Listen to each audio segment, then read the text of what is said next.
اللہ سے مانگتے رہو جو تم چاہتے ہو یہاں تک کہ وہ تمہاری دعا کا جواب دے اور اسے تمہارے لیے خوبصورت دروازے کھول دے۔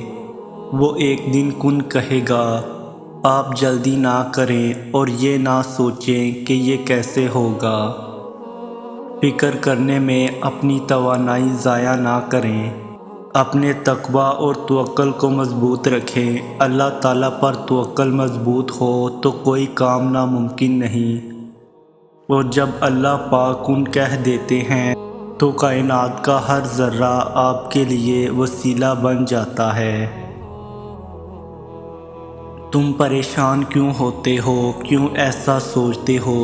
جو مانگ رہے ہو، جس کے لیے تڑپ رہے ہو، جس کی وجہ سے تہجد سے جڑ گئے، تمہیں لگتا ہے کچھ حاصل نہیں ہوگا، حالانکہ ایسا کچھ نہیں ہے۔ وہ خالی ہاتھ نہیں لوٹاتا، بس ایک مقررہ وقت پر سب ملتا ہے۔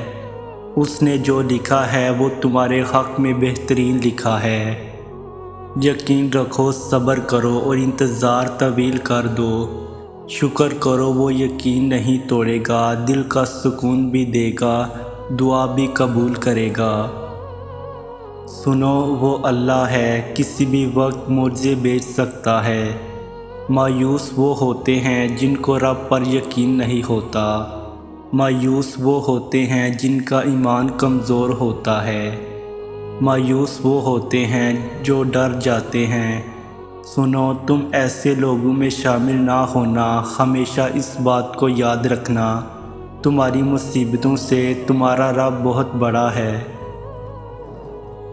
ہر شخص کا اللہ پاک سے الگ رشتہ ہوتا ہے۔ اللہ سے اپنے رشتے کو محسوس کریں، اس پہ یقین رکھیں، اتنا کامل یقین کہ اس سے اپنی ہر بات منوا سکیں۔ یقین کریں، اللہ کی محبت کے علاوہ کسی محبت میں سکون نہیں۔